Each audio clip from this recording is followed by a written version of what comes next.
kama ɛwɔ wakwan mu sɛ wohwɛ me mo a mohwɛ me wɔ YouTube mekyia mo mo so a mohwɛ me Facebook mekyia mo baabi a mowɔ hwɛ me bi a mekyia mo mo so a mohwɛ me wɔ TikTok mekyia mo medin de Daddy Fred ɛnsɛm a ɛkɔ so wɔ Ghana ɛne yɛ nyinaa yɛde brɛ mu yɛde nti sɛ nane da a waba ha wowɔ ho kwan sɛ dwumadie no bɛhyɛ na unua ɔbɛn wo no wanya bi ahwɛ na ɔno so atumi akyerɛ n'adwene wontumi a wɔyɛ MPP asanteman mu Ashanti Regional Chairman MPP a wɔsese wɔpɛ MPP akonya kɛseɛ no sɛ chairmanship position ne radio station ɛne ne radio stations na wɔwɔ Kumasi Nkran ɛne Takoradi ɛkyɛ sɛ ne media station sɛ yɛ TV o sɛ yɛ radio ɔmo sese deɛ ɔmo ma ne operate National Communications Authority say emre bi ebeto dwa sɛ radio stations bebree ni TV stations bebree wɔ Ghana lances a wɔn de yɛ adwuma ɛne sika bi a wɔsɔ wɔn tua ne nneɛma bi a wɔsɔ wɔn bɛ renew wɔn lances ne deɛ ka ho no ɛnya adeɛ sɛ wɔn yɛ nti emre bi wɔn bɛ suspend yɛ betwitwe yɛ sɛ radio stations ne bebree wɔn nyɛ adwuma ɛma owura mahama ɛma ho kwan sɛ wama mu grace period 30 days ɔmomfa ndwendwene ho na ka bi a wɔsɔ mbetua ɛne ɔmo lances na ɔmo de yɛ adwuma no deɛ wɔsɔ ɔmo yɛ fa ho biara no ɔmo nyɛ 30 days na atwam enti ɛne yɛ nyinaa yɛsu awerɛhosɛm a asi Ghana yɛayaaye a nipa bebree ahwere ɔmo nkwa a amanfoɔ nso wɔ ho no akuya Bruce Lee wɔ YouTube wo hwɛ mo wɔ YouTube akuya Bruce Lee ɛte sɛ mekyia mu nyinaa amanfoɔ di awerɛhoɔ yɛayaaye bebrebe no yɛde aba sɛ yɛtwa saa nnwuma no nyinaa mu sɛ yɛ suspend a yɛ mo nyɛ adwuma wɔ Ghana until sɛ ɔmo afɔfele deɛ wɔ sɛ ɔmo yɛ ɛne nti sɛ adwumayɛfoɔ ɔmo yɛ adwuma wɔ hɔ nyinaa no ɔsɛ mokɔtena fie na mokɔdwene mo ho ɔsɛ sɛ yɛma mo nyɛ radio ne bie yɛma mo nyɛ mu deɛ mo bɛyɛ wɔ Ghana wontumi media ne nyinaa yɛma ne nyɛ adwuma aban no ɛna wo sɛ power is power aban bi bɛtena so a woboa o waban ba na wadi asa obi so aban ba deɛ ɔpɛ no so ayɛ saa na teɛ adɔfo nam sisi a menem kasa enti yɛ a abɛto dwa sesei ɛne sɛ Ghana asɔfo for charismatic churches no professor hodro Pentecostal churches no nyinaa bɔmɔden akɔ owura mahama hɔ ɛne owura ebisankra yɛde hyɛ ne nsa so ne asɔfo no nyinaa nhyiahyia na ɔmo wɔ nkɔmhyɛ sɛ obi wɔ nkɔmhyɛ bi a ɔwɔ sɛ ɔde ba a obetumi de ne nkɔmhyɛ naba na ɔde abɛboa na nkɔmhyɛ no akɔyɛ sɛ onyankopɔn yi biribi kyerɛw ɛwɔ Ghana ɛfa presidency ho a bɔmɔden ne bra hɔ ɔmo bie ɛdan kama de asoɛyɛ bi a wɔ hɔ a ɔmo mmra na ɔmo mɛka deɛ Awurade yi akyerɛ wɔn no sɛ bɛyɛ a aban ɛbɛtu ho anamo wei kyerɛ sɛ asɔfo no bebree benya akatua seesei ɛyɛ likely sɛ yɛbɛtua ɔmo ka menim coffers kora sika no bɛfiri mu aba ba yɛbɛtua asɔfofoɔ ne ka ɛnya asɛm ketewa enti woyɛ ɔsɔfo na onyankopɔn yi asɛm bi kyerɛ wa yɛama mo kwan tutum sɛ deɛ asɔfoɔ akuku adam nom a wɔn wɔ Ghana nkɔmhyɛ akɛseɛ no wotum sɛ deɛ ɔmbɛyɛ ɔmo adwuma paa because sika bɛbam ɛsɛ asɔfo no aduru presidency enti sɛ mahama kreti sector bi a sector no Ghana taxpayers money ko wuram kama NDC for yɛka sɛ si National Cathedral mo sɛ o da bi na sɛ na mo bogoi mo hu sɛ deɛ mate asɔfo sɛ ebompa nyaatwompa deɛ asɔfofoɔ ɛmɛbɔ mpa ɛmam na muntu yɛsika ɛma wɔn na National Cathedral so be benefit Ghana nyinaa no mo sɛ ne deɛ mo nyɛ mo bɔ modern cassette na wiase no Asɔfofoɔ deɛ ɔmo mmara so ɔmo bɛgye ɔmo ani kama nti no problem. Wonya nkɔmhyɛ de sɛ deɛ nkɔmhyɛ bɛkɔ asoɛyɛ hɔ no ɛnyɛ asɛm ketewa. Nkɔmhyɛ mu left and right, nkɔmhyɛ mu sɛdeɛ sitie nyinaa bɛbɔ apia seat of government hɔ ama ɔmo akɔhyɛ nkɔm a no ɔden akɔkyerɛ nsɛm a no ɔden ɛwɔ hɔ. Adɔfo nom.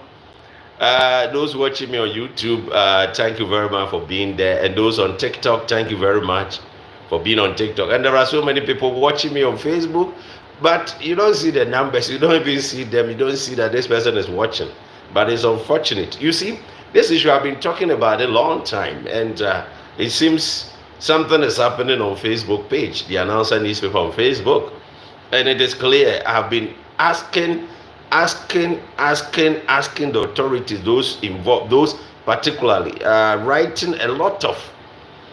messages to them for them to react, for them to tell us why that particular thing is happening. But it seems the page belongs to them. Whatever they want, whether they will let people come on your life or not, it is their own decision.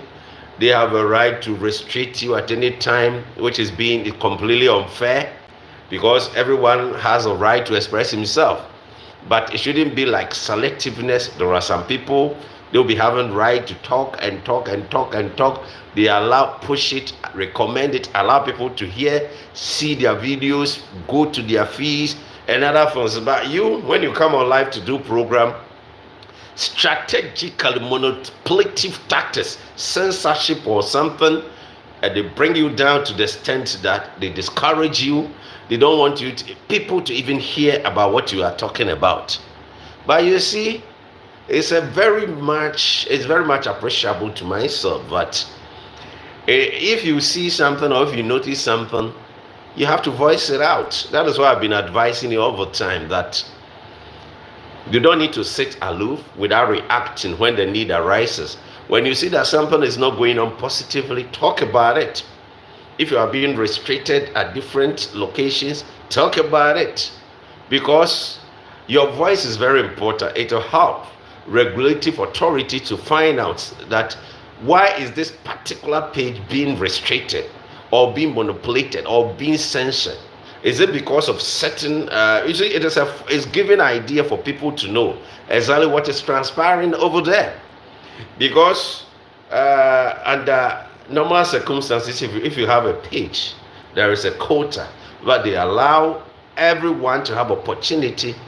to post videos, do live programs, talk about issues, and they arrange in such a way that the audience will get to know about what is happening. But you have the audience. We are all in America. There are certain things, if you don't understand, there is consumer something you can write to them to investigate, to find out what is happening. Because it shouldn't be a case, hey, Mama Bob said to say, it is public, how do I put it? It is public issue that everyone has a right to air out their views, irrespective of whether it is going for or going to or going against or going this. But airing out your views shouldn't be a point that you as a presenter, you are being restricted without reason. You are being, it's not like they're not telling you are restricted. They don't give opportunity for people. They don't give opportunity for people to hear from you. Yesterday I was at work and a friend came to me and he said, Daddy Fred, why have you stopped doing live program on Facebook? I said, no, I haven't stopped. I even did it yesterday. Then he said, yesterday, I've followed your page, I've subscribed to your page, I've liked your page for a long time. I don't get notification, I don't even see your feed I don't even see your programs in my feed. What is happening? I'm saying, are you sure? Because you are not the only person who is saying that. Countless of people are talking about this. So can I see, then I showed the video that I just did to him. That before coming to work, I hosted this program. So you can see it, how many hours ago. And the person said, wow, so you hosted a program? And I didn't get no notification. This is weird. This is surprising. So this issue is not only basically notification, but it is a principle of equity and then fairness and transparency in terms of distribution of videos, posts, and other funds. There are others who have opportunity. That is where we call it unfair advantage. Unfair advantage. Everywhere unfairness is existing. But this is a real unfairness. And this is, how do I describe it? This is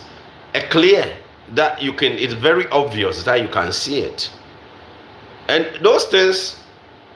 we don't establish business to allow those things to exist. Because there are countless of people who have built their pages. They spent money, time, energy, resources to be able to build their pages. And the anticipation will be like, oh, at the end of this year, I'll be able to reach this target at the end of this year. And as you are gradually moving forward, you see that systematically things are working in such a way that forces beyond control are working to retrogress your progress, and it is just beyond your control. And if you talk about it and you write reservation, I quite remember there was a time I was doing live program, and then I screenshot the live program and I sent it to Facebook that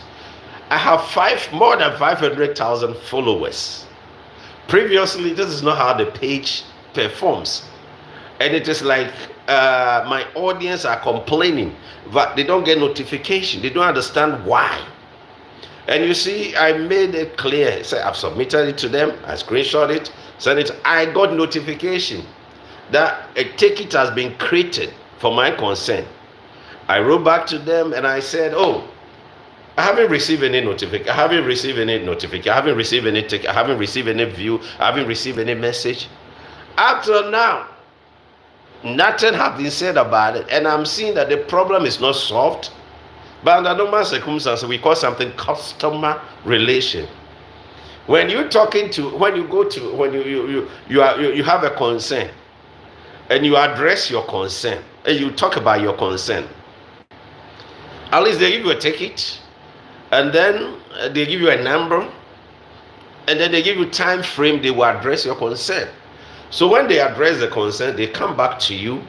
to notify you that your issue that you raised, this is where we have reached. They explain, they give details about the whole situation. But it's okay. I'm not here to lambast anybody. I'm not here to talk about anything. But I'm drawing your attention that there are certain things going on that is not clear, that I don't understand. And in terms of fairness, everyone who has a page should be given the same opportunity. Because these problems they've raised those problems, even European countries, they've been talking about this issue in terms of manipulative tactics that people having pages and other things, and they don't get opportunity to get to their audience. So who is manipulating? Who is censoring that? And if you send consent, automatically they have to come back to you to tell you that what you have raised, this is where we have reached, and this is the issue about it, and we've got to this level. You see, there should be deliberation, two-way communication, that at least you got to know what is happening. And we are in America because we spent money to build the page, hard-won money, and time that you have to work to get something. You use that time to build your page. You created something. Because you can't just come on there and just laugh and people will just subscribe to your channel. You spend time to design a program that you got to target certain audience.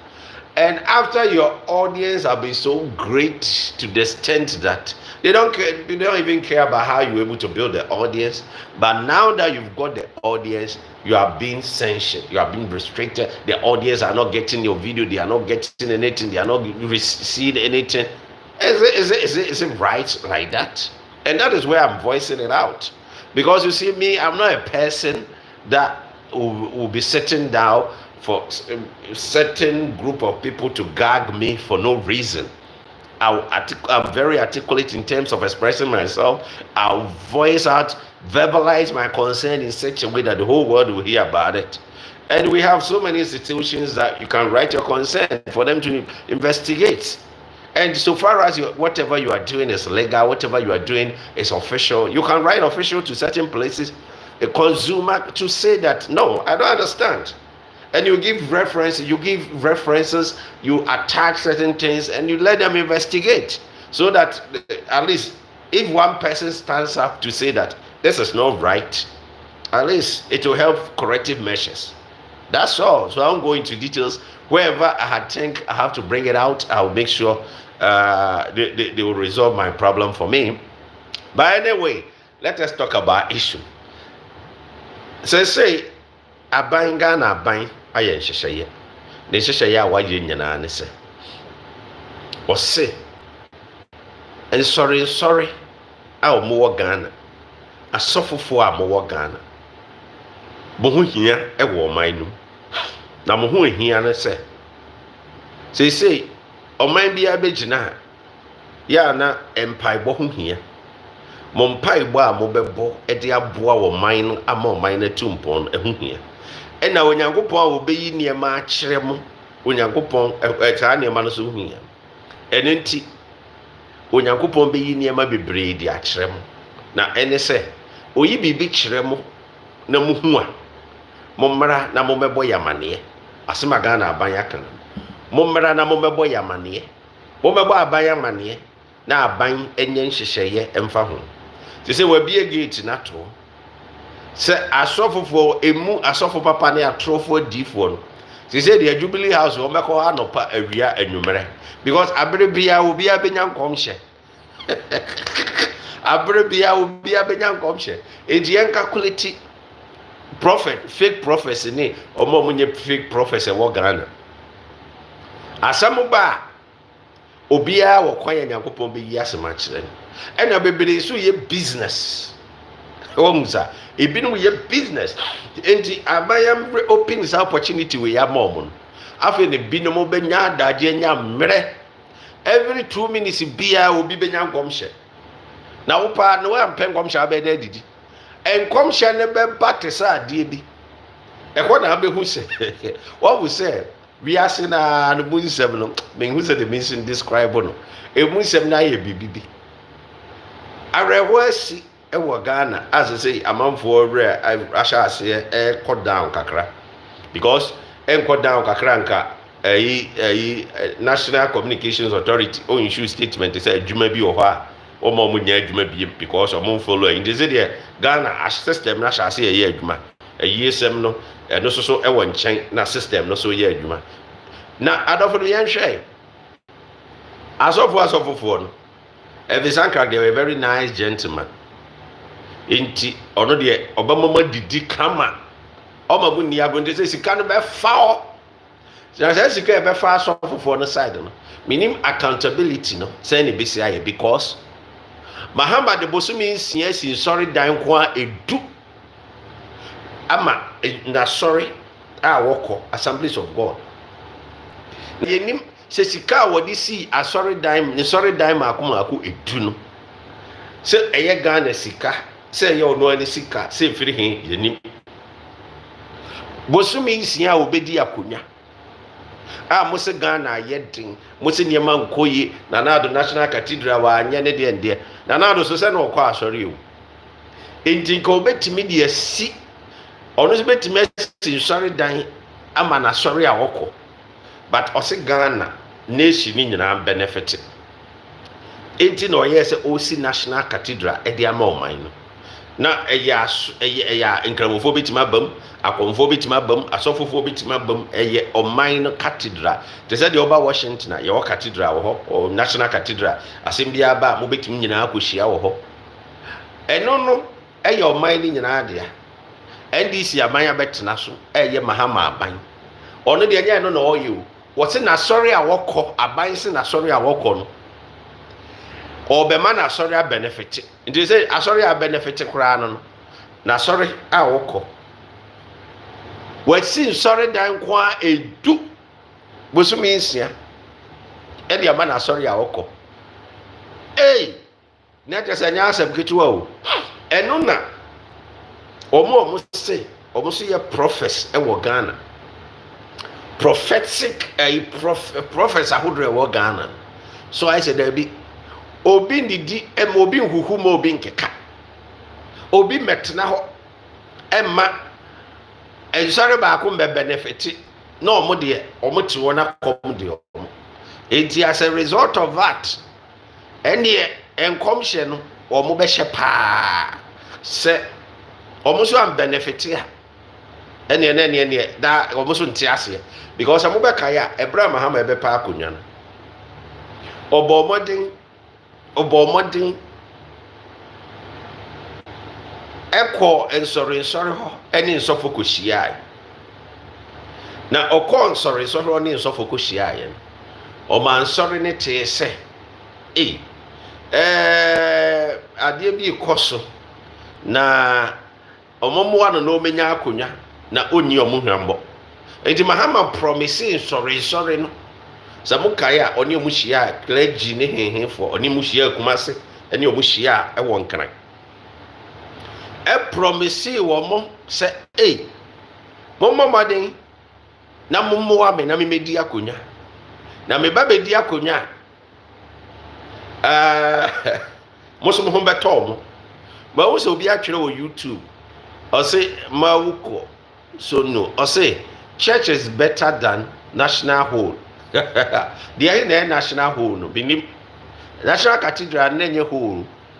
ɔmo na osi ama ɔman no osi di ama ɔman no nti ɔman no contribute na ɔmo mfa mmoa no si national cathedral na do de saa adwene ne baayɛ no moa contribution utua asɛn NDC fo utua asɛn Mahama tua asɛn da bia okugye tabra kɔ akɔfa pen ne paper okugye tabra afa pen ne paper sɛ ɔmo di sika na ɔmo di sika ɛna ɔmo akɔgye sika adi ɛna ɔmo ayɛ sei ɛnɛ Mahama betena so bosom yinsia bosom enso Ghana for menhwɛ January, February, March, April, May, June, July, August. Enti sɛ wabetena so bosom enso because January 7th no buy. Bosom enso no betena so no obai wo se Ghana ni sika. Na do amu o man ni ye ahokyere wo ho ne de ka ho. Enti Mahama nya sika wo he because na katua obi anim na katua. Na katua yes public akatua. Akatua ne de obi anim obetima hu Mahama pay a wagye bosome enti bosome onya sika wo he ɛna bosome maako nsia no ɔde asi asɔre dan ko a edu ɛde ama baptist fo na asɔre no Assemblies of God nya baptist from mache wo si hwe ma mo fa nkyeme enye mo Assemblies of God no bosome maako nsia no onya sika wo he ne si asɔre dan edu Ghana for mo question ne mo tete ho na asɛm bi ho na ɛkɔso na man question ha ye mo man question ha ɛno na amanfo kɔka ebinim sɛ yan na amanfo edidi ata amanfo kasa tia na do te so no deɛ bɛ na amanfo anya no mutimi bɔ mmɔden ɛma Kevin Taylor sɔre a anopa awia ne anwumere ɔsɔpa na do di na do atem di kan na mpanifo atem question ye de medi atem o ye ni atem because atem ya fa ntete ɛna ye nnome sɛ nkran ɛna Kevin Taylor de nnome abɛka NDC fo no ɔbaaya moji no de call around so no atem didi mpanifo ye ho nnome no ɛna ɔde abɛka party I say general secretary wosuti sɛ enye easy o adɔfo no Mr. General Secretary chairman party ni chairman adɔfo no mom ye nkwahye nneɛma bi sorry na say NDC fo ahu sɛ ɛwɔ sɛ ɔmo frɛ ɔmo na prophecies hu hia no ɔmo di kan kɔ ɔmo hɔ ɛkɔ ka kyerɛ ɔmo sɛ mommoa yɛ ne away na elections na yɛ nidi nyamo mommoa yɛ na yɛ ni nkunim na yɛ nidi nyamo nti what prophecies na amanfo ka sɛ nyina twoka no ɔmo draw NDC fo attention sɛ yɛ ne yɛ ka ho bi na mo bɛ we ne yɛ na mo bɛ we ne yɛ abosomi nsia mo asi adan maako edu ɛde ama Mahama asɔre a wɔkɔ de a yɛ nte aseɛ enti ani bra ba mu nyina na no asɔfofo no sɛ ɔmo nte aseɛ because obi meku mo obi mekeka ɛna nya nipa baako ne boa mahama ɔmo nyinaa boa ne bi ɛma ne bedi akonya enti nsɔfofo ne de abere to the stand sɛ wɔamfrɛ ɔmo ankolosu ɔmo nkakra ɛnya asɛm dɛ enti asɛm wei baa yɛ na yɛ nyinaa yɛka Yesu yɛdi awerɛhoɔ no na ɔsɛ wɔ ne mempɛ kwan bi so mfa mfrɛ mo na mommra na momfa mo nkɔm hyɛ ne mmra na mo baa ne deɛ sɛ mo baa mbɛtue ɔmo ka na ɛsɛ sɛ obiara mmia n'ano na adan a wasisi de ama na asɔre ne deɛ obiara nka ho asɛ ɛne deɛ yɛbɛka paa yɛbɛka papapapapapapapa onyame adwuma deɛ woboa onyame adwuma a yɛbɔ waba so because obi a ɔbɛboa nyankopɔn adwuma biara na ɛyɛ kama enti sɛ mahama ɛɛboa nyankopɔn adwuma a obiara nkasɛ ntia but sɛ Ghana yɛ complain sɛ sika ni ɔman no amanfo ho kyerɛ ɔmo nneɛma nkɔ yie na ɔbɛtena so eni bosome nkora sɛ bosome nso na wɔtumi de bosome maako nsia nsɔre dan nko a edu a ama na sɔre a onya sika no wɔ he ɛno ne question bi no mo busa enti nya ɛdan na wasi ama asɔre na obi complain ba Ghana for accountability sɛ ni pay na ɔde kɔsi ya bosome ɔgye sɛn na Ghana for ahu cost involved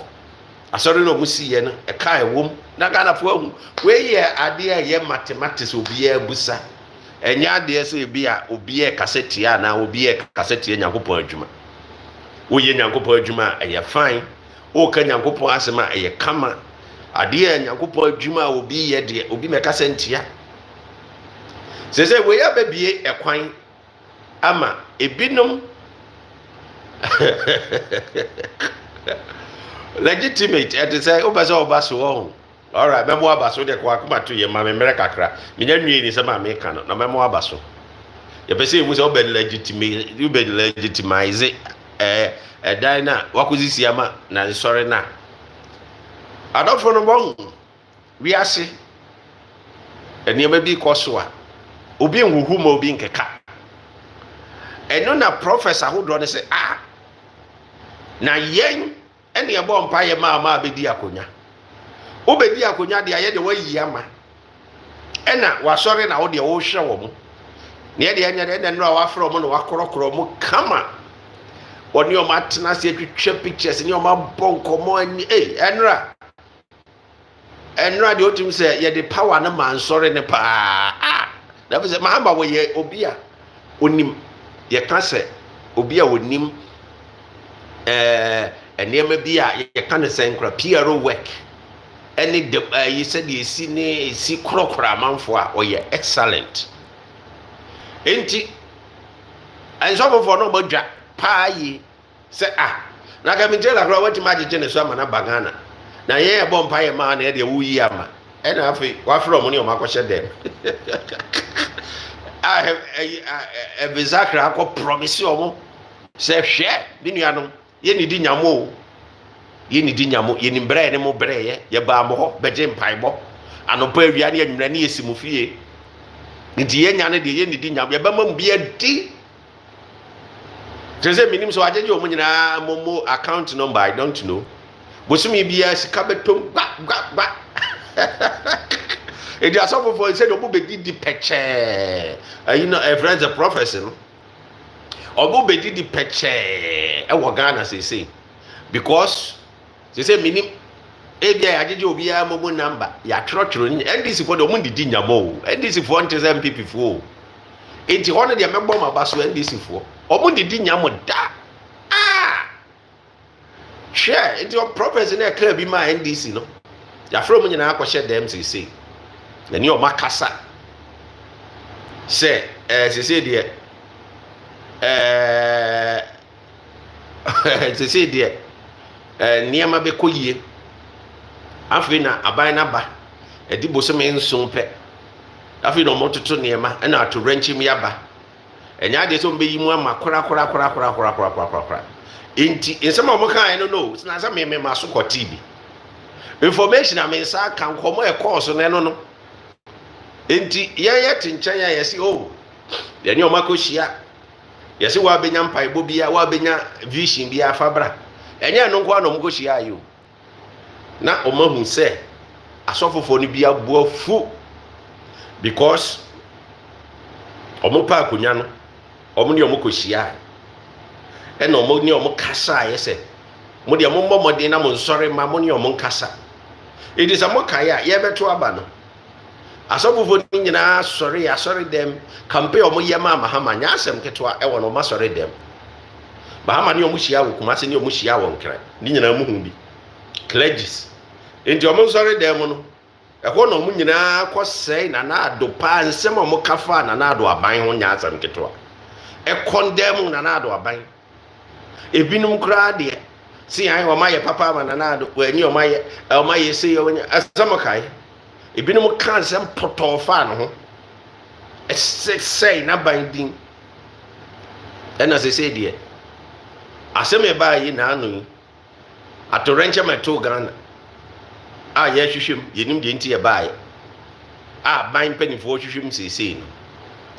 ɛna sɛsɛ deɛ aban mpanimfoɔ ayɛ sɛ o yɛnim professor yɛde mo yɛ adwuma na sisi yɛ wɔ aban mu ɛnya de sɛ ɛbɛyi mu ama NDC foɔ no enti mo deɛ mo mmra na mo ba adeɛ bi a mo bɛhu biara mo mɛka nkyerɛ yɛ asɛm bi a mo bɛte biara mo mɛka nkyerɛ yɛ te sɛ asɔfofoɔ no ɔma kɔyi NDC foɔ akɔyi ɔma asɔfoɔ mo ne ɔmo bɛyɛ adwuma ɛno a ɔmo kɔhyia yɛ no ɔmo ne ɔmo akɔtena ase akasa bosumi bi a ɔmbɛtua ɔmo ka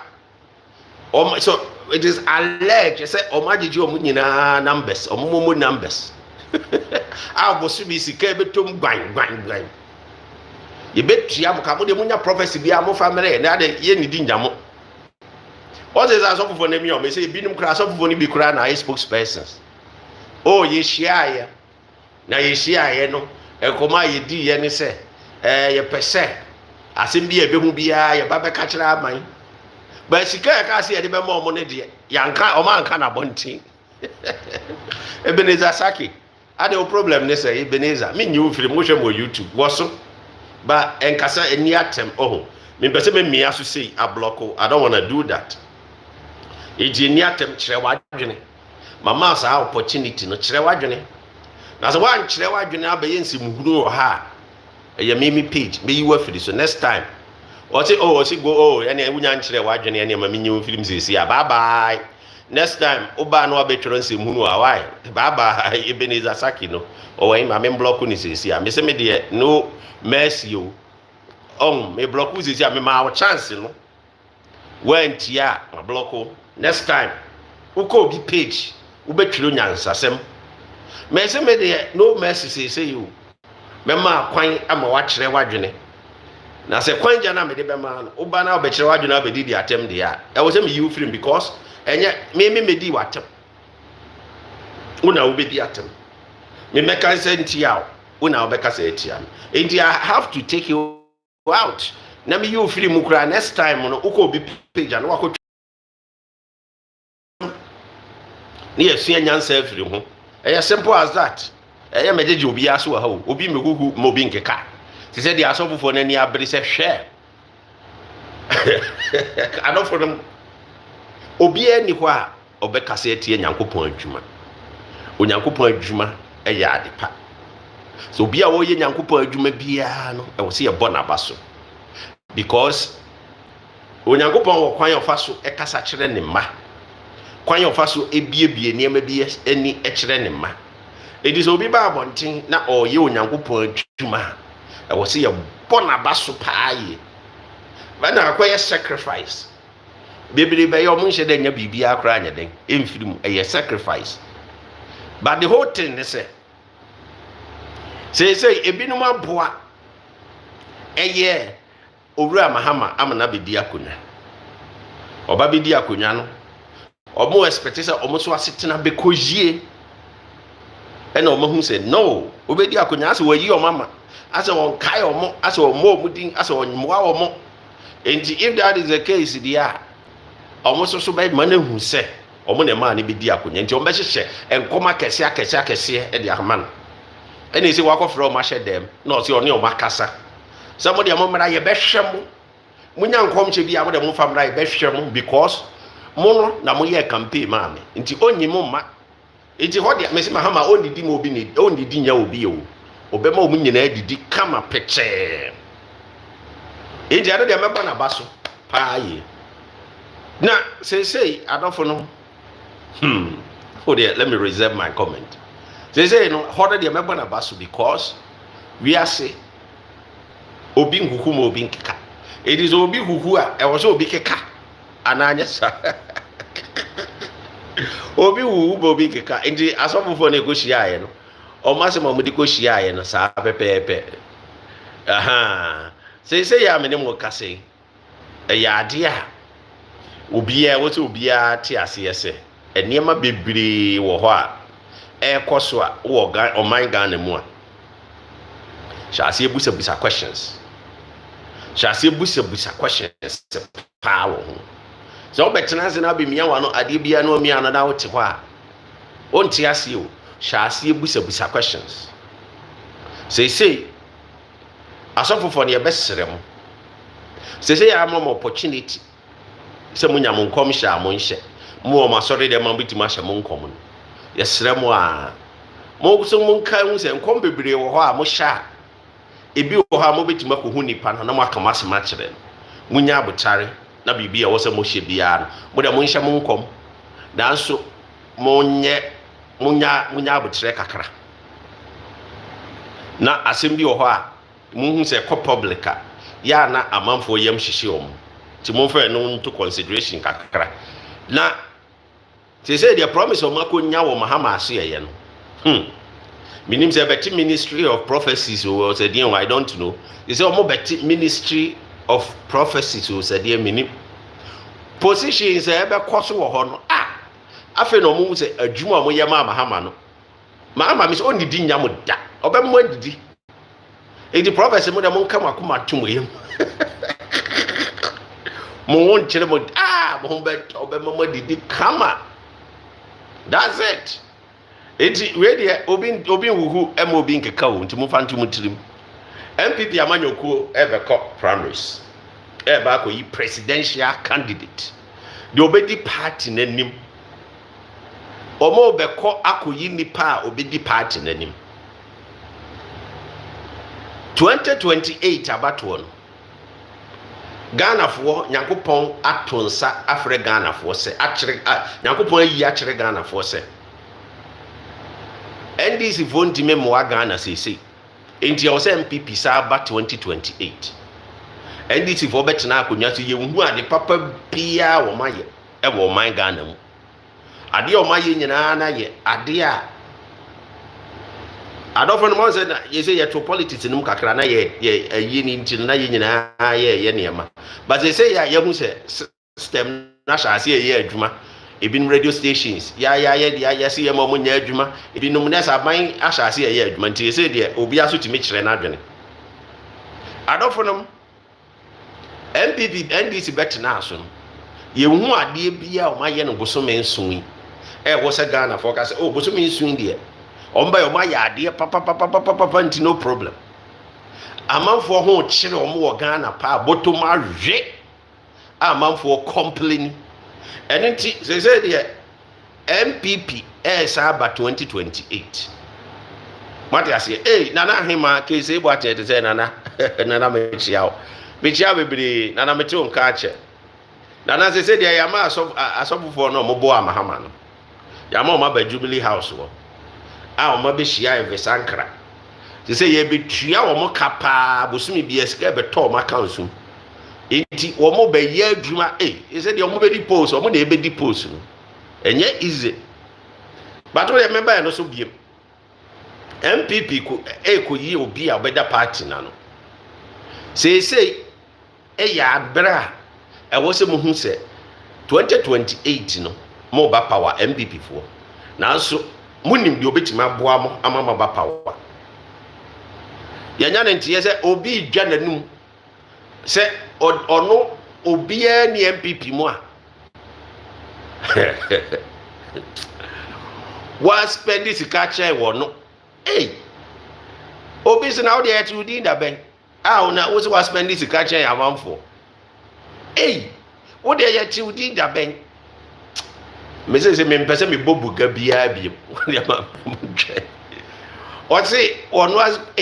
let me reserve my cause any say any campaign mu be ye de campaign mu be ye de afiwe mu e be ye de te sa de bi ye na jaize ho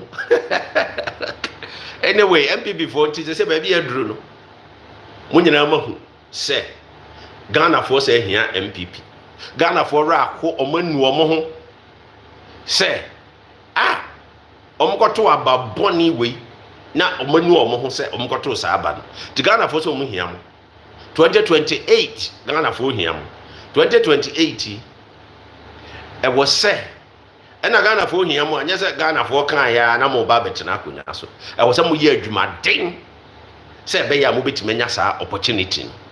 e di mo nya adwumaden na ni nyina agina on se ka se adwumaden ni nyina agina ne ma mo beye mo benya sa opportunity se baby ade na duru no MPP for Ghana for se ndi se disappoint omo Ghana for no bebira abama bu omo su omo ra ho enti omo hia mo de omo hia mo a na wo se mo bomodin na mo ye adwuma yie because se baby ade na ekono Mahama wie na mamu 2028 na owie ya no o se Ghana for ekoto abanama MPP for na MPP for beto aso because NDC buy 24-hour economy kra yehu ba bi aduru se tu afa he se tu afa policy bia ni ho NDC di aba omomfa de papa bia e ma Ghana policy ben no mo di aba Ghana ade papa ben mo de mo kan okore omo nhedam fa ade bia ma Ghana ade omo teso omo ye nyina na koye de Mahama de Nanado ye no de MPP for ye no eno dododo ho eno omo so create names Nanado ade a waye no omo create names ema no na omo a create names efa omo de ye change name de din atoso de omo ye best ba so omo a be ye bi de omo hu kwan ba fa so waye no wo de me busaw ekwan be pa no betena ade be pa na betena so a omaja wa nkasa wudi hu adanse so omaya ade pa wo de mo kan kire ye ade be pa na omaye de be ade na obetime de wonsa si obo akase we de NDC vo aye nti ya ade be boa Ghana omunye bi aho kire na ekoso amanfo complaini se ne man koyi amanfo complaini se o masetena ye basa ni nyina NDC amanyopuo eniema nkoye ena Mahama de bosumi nsia akosi asore dan edu na manfo tu si wo se komodium nyagobo aduma de mentimi nka ho asem obo nyagobo aduma se ono ani botom sky ne me nka ho asem but the whole situation then say NDC ni bibi papa bia de magana wo ye Ghana ni wo hu enye obi na e ka kire wa nkase wo hu edi wo hu de ba de na wo se wo ye eninti na amanfo aye o madwene se de 2028 o mo de MPP ba no 2028 MPP ba back o mo sa be for makonya kese na tena so akonwa na ye o mo de na o mo ye mistake ma ni firi o mo nsa no akonwa na ye o mo de o mo aye kokwasa ma o mo firi o mo nsa no o mo sa ba abeto aso na o ma sa de hihye ye pa e be boa ama o man na tumpon no aba na Ghana fo ahu se sa hihye